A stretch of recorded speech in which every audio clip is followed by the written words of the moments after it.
Welcome back to our channel.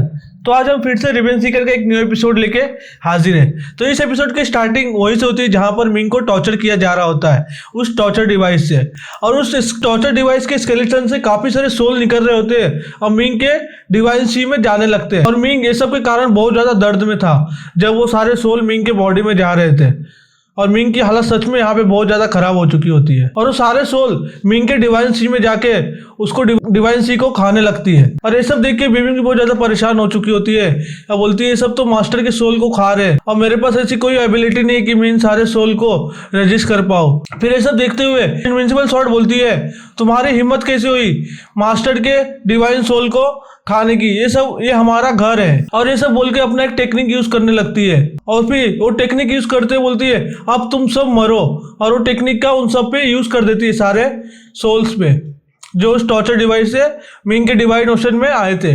सारे के सारे सोल मरने लगते हैं और कुछ ही देर में सब के सब सोल मारे जाते हैं इनविंसिबल स्वॉर्ड के टेक्निक से। और सबको मार के इनविंसिबल स्वॉर्ड एकदम एटीट्यूड में खड़ी होती है और फिर बीमिंग बोलती है तो बहुत ज्यादा शार्प है। और फिर इनविंसिबल स्वॉर्ड बोलती है जब भी किसी एनिमी को किल करने का बारी आएगा तो मैं तुमसे बहुत ज्यादा बेटर हूँ तुम्हारे उस कपड़े के टुकड़े से। और फिर जैसे ही उस सारे सोल को इनविंसिबल स्वॉर्ड मारती है तो उसको डायरेक्ट इम्पैक्ट उस बुड्ढे पे होता है जो कि चीफ ऑफिसर होता है, और बहुत ज्यादा डैमेज हो जाता है और उसके मुंह से भी खून निकलने लगता है। और वो बोलता है ये सब तो इम्पॉसिबल है, ये कैसे हो सकता है। और फिर वो मिंग को बोलता है आखिरकार तुमने अपने डिवाइन ओशन में क्या छुपा के रखा है। और फिर मिंग भी एक स्माइल देते हुए बोलता है ये तुम्हारे उस बेकार से गोश्त के कंपेरेबल से बहुत ज्यादा अलग है, वो तुम्हारे फालतू से गोश्त जैसे नहीं है। फिर ये सुनकर वो बुढ़ा बहुत ज्यादा गुस्सा हो जाता है और बोलता है तू और तू के अलावा कुछ बोल नहीं पाता है, और तुरंत जमीन पे गिर जाता है। और उसको जमीन पर गिरते हुए देखकर जो वहाँ का जज होता है वो भी एकदम जोर से चिल्लाता है आखिरकार इसको क्या हुआ, और बोलता है आखिरकार चीफ क्रिमिनल ऑफिसर के स्पिरिट डी ओवर होने लगी है, जल्दी जाओ और उनको रेस्क्यू करो। और बोलता है ये किंगलॉन्ग डायनेस्टी का दामाद हेमिंग तो बहुत ज्यादा स्ट्रांग है, आखिरकार इसने अपने आप को रजिस्ट कैसे किया इस सब सीरियस इंजरी होने के बाद भी, और क्रिमिनल चीफ ऑफिसर भी बहुत ज़्यादा इंजर्ड हो चुका है इसके कारण।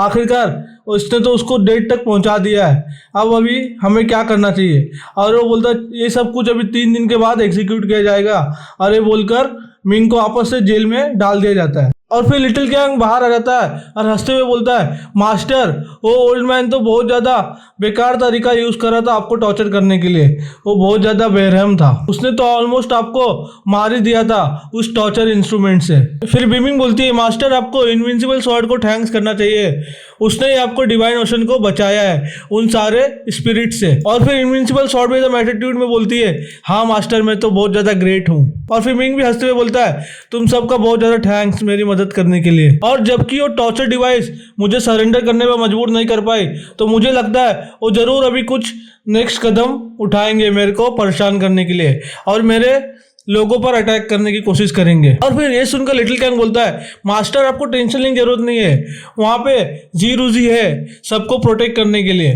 वो तो सबको चुटकी बजाते ही खत्म कर देगी, आपको इसके लिए टेंशन लेने की जरूरत नहीं है। और फिर ये सब बोल के लिटिल कैंग फिर से चला जाता है मिंग की छोटी दुनिया में। फिर वहाँ से सीन शिफ्ट होता है और हमें 8 प्रिंस और 39 प्रिंस को दिखाया जाता है। यहाँ पे 39 प्रिंस बोल रहा होता है आखिरकार वो सब कुछ कैसे कर पाया है तो बहुत अनएक्सपेक्टेड था, आखिरकार उसने क्रिमिनल ऑफिसर को कैसे मौत के मुंह तक पहुंचा दिया, अभी हमें आगे क्या करना चाहिए। फिर 8 प्रिंस बोलता है तुम टेंशन मत लो, मैंने अपने कुछ लोगों को भेज दिया है हेमिंग को इन्वेस्टिगेट करने के लिए उसके पूरे लाइफ एक्सपीरियंस को, आखिरकार वो कहाँ से है कैसे आया है, तुम टेंशन मत लो, जब हम उनके पेरेंट्स को पकड़ लेंगे तो जरूर वो सरेंडर कर देगा। और फिर वो जो इन्वेस्टिगेट करने गया होता है वहाँ पे आ जाता है और उसको मिंग के बारे में बताने लगता है, बोलता है कि जो हेमिंग था वो ये फैमिली में बॉर्न हुआ था और वो सेंगसू टाउन में उनकी फैमिली थी, और ये सेंगसू टाउन यान कंट्री में था ईस्टर्न क्यूबा स्टेट के, और उसके पेरेंट्स मारे गए थे उसके ही क्लैन के द्वारा कुछ साल पहले, और उस मिंग को होस्टेज बना के रखा था उसके ही क्लैन में। लेकिन कुछ समय बाद मिंग ने उन अपने क्लैन को मार दिया। अभी बेसिकली उसके क्लैन में से कोई भी सर्वाइवल नहीं है। और ये सब सुनकर 39 प्रिंस बहुत ज्यादा हैरान होता है। बोलते क्या सब लोग मारे गए, उसके क्लैन का भी कोई भी जिंदा नहीं है और उसका कोई भी ब्लड रिलेशनशिप वाला ये धरती पे है ही नहीं। और फिर वो इन्वेस्टिगेटर बताने लगता है, हाँ कुछ समय पहले डोंकी एकेडमी और यंग सेक्ट में गया, किंगलोंग एकेडमी में आया और बाद में फिर उसने प्रिंसेस से शादी किया। यहाँ पे ऐसे बहुत ज्यादा बकवास होता है जिसके बारे में हमको जानने की जरूरत नहीं। मिंग के पास्ट के बारे में सब कुछ बताया जाता है यहाँ पे और वो इन्वेस्टिगेटर सब कुछ बता देता है हेमिंग के बारे में, 8 प्रिंस और 39 प्रिंस को। फिर 8 प्रिंस बोलता है चलो ठीक है उसकी कोई फैमिली जिंदा नहीं है, लेकिन क्या उसके कोई फ्रेंड्स नहीं है? और फिर वो इन्वेस्टिगेटर बोलता है हाँ उसके कुछ दोस्त है जिसका नाम यांग यान, मीरुओ और जांग हांग है और वो सब किंगलोन कॉलेज से है। और एक जीरूजी नाम की मेड भी है जिसका ओरिजिन अननोन है।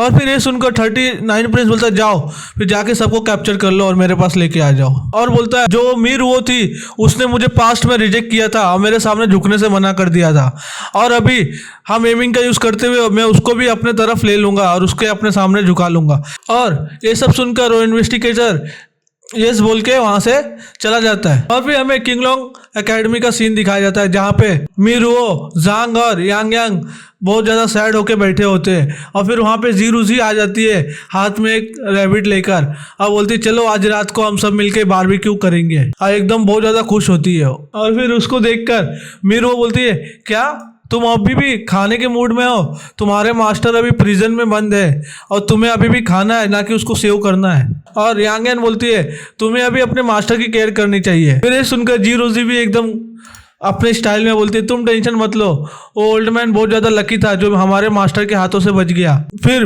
जीरोजी को कुछ सेंस होता है और एकदम सीरियस सा लुक देती है। और फिर वहाँ पे वही इन्वेस्टिगेटर आ जाता है इन सबको पकड़ने के लिए और एकदम इविल सा फेस बनाते हुए बोलता है तो तुम सब लोग चुपचाप मेरे साथ चलो, नहीं तो मैं इतना ज़्यादा जेंटल नहीं रहूँगा।